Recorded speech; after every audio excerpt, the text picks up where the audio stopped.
Olá, bom dia, boa tarde, boa noite, tudo bom com você? Hoje estamos no capítulo 27 do livro Conversando sobre Vida Plena. Espero que ele esteja sendo bênção para você, assim como está sendo bênção para mim. O tema de hoje é o agente abortivo chamado mundanismo. Vou abordar o tema mundanismo definindo-o como sistema de valores, princípios e padrões contrários ao sistema estabelecido pelo Criador. Há muito tempo se fala que o mundo já entrou na igreja. O que isso significa? Que não há diferença na maneira de falar, pensar, vestir e se comportar de quem frequenta a igreja e de quem não frequenta. Isso mostra que a religião não muda a vida das pessoas. Ela pode apenas mudar o endereço do clube social que essas pessoas frequentam. E isso é bem chocante, pois a igreja, noiva do Cordeiro, nada tem a ver com a instituição mundanizada e que se coloca de forma prepotente como resposta ao mundo, ao mesmo tempo em que joga o mesmo jogo do mundo. Recentemente, em uma discussão na escola bíblica, um irmão falou que está muito difícil conseguir encontrar uma esposa realmente cristã que entenda a submissão, que entenda o seu papel na família, pois as mulheres estão todas ficando empoderadas e não querem mais saber de depender dos homens, de criar uma família cristã nos moldes da palavra de Deus. Infelizmente, isso é uma realidade. Quando esse tipo de empoderamento invade a mentalidade das mulheres cristãs, na verdade, expulsa delas a mentalidade de Cristo, a oportunidade de um empoderamento aos moldes divinos e não humanos. Esse princípio de empoderamento está de mãos dadas com outro princípio, que é tirar da liderança do homem e este ficar dependente da mulher, escorar-se nela. Assim, crescem dois conceitos mundanos debaixo do nariz da igreja, que abortam os planos de Deus para a família. Deus celebra as diferenças, usa as forças e fragilidades de cada gênero para criar uma só carne, sem falta de nada. Essa mentalidade mundana, que está sob a jurisdição do próprio diabo, tem sido responsável por muitas tragédias. Como viver a vida plena e ao mesmo tempo ser guiado por esses conceitos, por padrões cujo fim é o fracasso e até a morte? Há uma disputa entre homens e mulheres, onde Deus planejou um único time.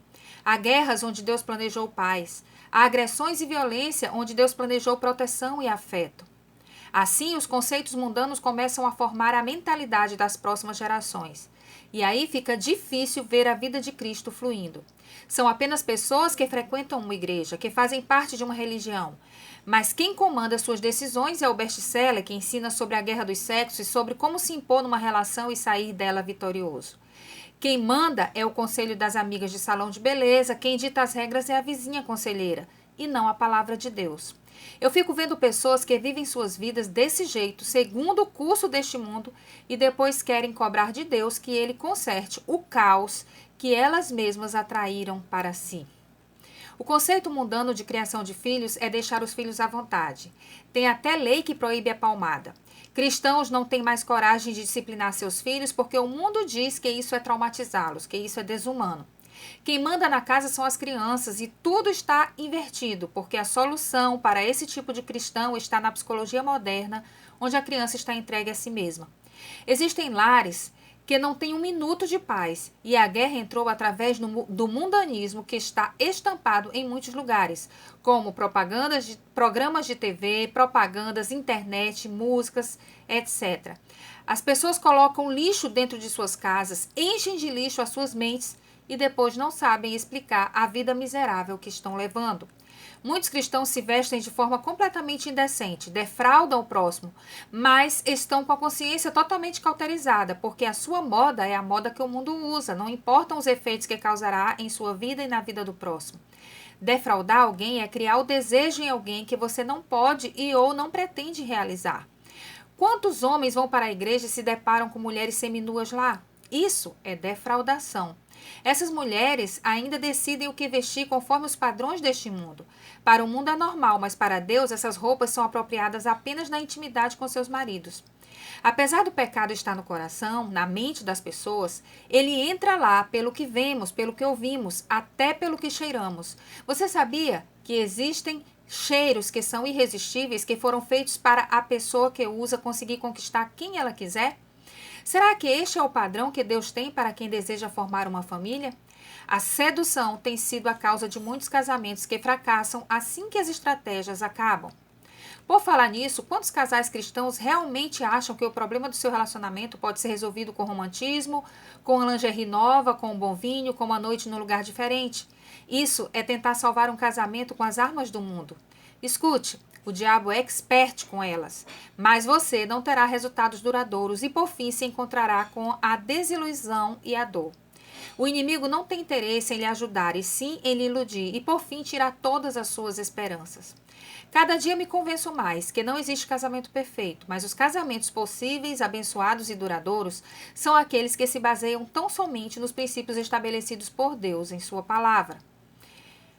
Existem grupos de cristãos que fecham contrato com um motel para levar os casais. Existem palestras ministradas dentro das igrejas que oferecem todo o arsenal do inferno de como manter seu casamento e depois amargam um número crescente de divórcio, porque a base de um casamento nunca será sexo, e nem mesmo investir em viagens, jantares, cirurgia plástica, etc.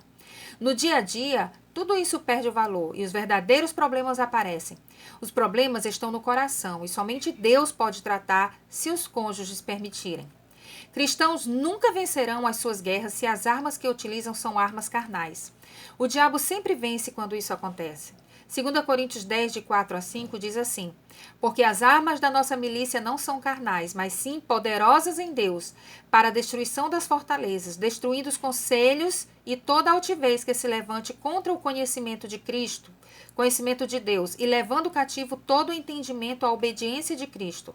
Somente com as armas poderosas de Deus poderemos destruir todos esses conceitos que têm alimentado a sociedade, que têm moldado o padrão de pensamento de muitas pessoas, destruindo-as. Romanos 12, 2 diz assim: não se amoldem ao padrão deste mundo, mas transformem-se pela renovação da sua mente, para que sejam capazes de experimentar e comprovar a boa, agradável e perfeita vontade de Deus. Nenhum cristão poderá experimentar e comprovar a boa, agradável e perfeita vontade de Deus se tiver como molde para a sua vida e suas decisões o padrão deste mundo. O padrão deste mundo, a respeito de todo e qualquer assunto, é sempre contrário ao padrão divino. O mundo diz que temos que nos vingar, que se formos traídos temos que dar o troco, diz que temos que esperar sempre o pior das pessoas, que devemos ficar sempre na defensiva. Isso é vida? Como ter vida plena assim? Sempre desconfiando, sempre traindo e sendo traído, sempre brigando para impor sua razão, sempre querendo sair por cima? Para cada padrão diabólico existe um padrão divino equivalente e contrário. Somente renovando a nossa mente pela palavra de Deus conseguiremos fazer uma desintoxicação. Eu moro no norte do Brasil. Meu esposo é pastor e conversando com outro pastor daqui da região, ele disse que namorados cristãos dormem juntos e isso é super normal, é a cultura daqui. Ninguém mais luta contra isso, pois já ficou banalizado. Já pensou? Os padrões mundanos agora ganharam outro nome. É algo cultural e que temos que respeitar e nos adaptar? Como poderemos ser verdadeiros cristãos se não tivermos coragem de confrontarmos essa geração com a verdade da palavra de Deus? Eles não têm noção do estrago que o pecado faz em suas vidas e nós temos que respeitar isso e deixá-los se destruírem por esse pensamento que se consolida como cultural? Não. Os valores e princípios da palavra de Deus são inegociáveis. O evangelho é supracultural, ele está acima da cultura. Em países onde a cultura é adultos casarem com crianças, onde crianças são vendidas como escravas sexuais, onde pais abusam sexualmente de suas filhas com naturalidade, o evangelho chegou e mudou essa realidade. No Ocidente, há uma tentativa insistente de transformar em cultura muitos atos pecaminosos, diabólicos. O que Deus condena para o homem nunca será algo normal e benéfico. A partir do momento em que o homem verdadeiramente começa um relacionamento com Deus, facilmente ele abre mão de qualquer cultura ou padrão humano, pois sabe que Deus o ama, Deus é bom e aquilo que Deus planejou para o homem é superior aos conceitos e valores planejados pelo nosso inimigo, que cegou o entendimento dos incrédulos e de muitos que pensam que são cristãos, mas nem sabem o que significa isso. 2 Coríntios 4, de 4 a 5 diz assim: mas se o nosso evangelho ainda está encoberto, é para os que se perdem que está encoberto, nos quais o Deus desse século cegou o entendimento dos incrédulos, para que lhes não resplandeça a luz do evangelho da glória de Cristo, o qual é a imagem de Deus. Pessoas que estão vivendo cegas pelo diabo ainda não descobriram o evangelho. Pessoas guiadas pelo mundanismo e que frequentam a igreja fazem do templo só um clube social e nada mais. Ainda precisam conhecer a Cristo e, se assim não fizerem, nem mesmo terão salvação, muito menos vida plena. Quando aceitamos Jesus como Salvador e Senhor das nossas vidas, significa que passamos a ser regidos por seus princípios e valores que são contrários aos do mundo. Quem ainda não entendeu isso, não entendeu nada. 1 Coríntios 6, de 9 a 11, diz assim: Vocês não sabem que os perversos não herdarão o reino de Deus? Não se deixem enganar, nem imorais, nem idólatras, nem adúlteros, nem homossexuais passivos ou ativos, nem ladrões, nem avarentos, nem alcoólatras, nem caluniadores, nem trapaceiros herdarão o reino de Deus. Assim foram alguns de vocês, mas vocês foram lavados, foram santificados, foram justificados no nome do Senhor Jesus Cristo e no Espírito de nosso Deus. Paulo fala que alguns cristãos convertidos da igreja de Corinto foram tudo isso, mas o evangelho os transformou. E é isso que o evangelho verdadeiro faz com as pessoas. Elas abandonam o antigo jeito de viver para viverem uma vida no padrão que Deus sonhou para elas. Precisamos sondar nosso coração e ver se o evangelho de Jesus já fez o efeito que faz.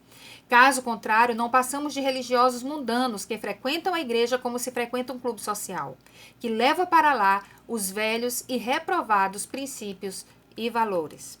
Perguntas para reflexão. Pergunte a si mesmo e responda: quais os princípios que regem a sua vida? 2. Você já conhece o verdadeiro evangelho e os padrões que Deus deseja para todos aqueles que se tornam seus filhos? Explique. 3. Na sua opinião, como e por que o mundanismo entrou na igreja? 4. É possível ter vida plena sendo guiado pelos padrões impostos pelo mundo? 5. O que um verdadeiro cristão precisa fazer para desintoxicar sua forma de viver e passar a ser conduzido pelos princípios divinos? 6. Como a Bíblia pode contribuir para impedir que os padrões humanos invadam o ambiente cristão? E 7. Que parte deste capítulo foi mais útil para você? Eu espero que tenha sido bênção na sua vida esse conteúdo. Se você gostou, curte, compartilha, comenta e indica o canal para outras pessoas. Até o próximo capítulo.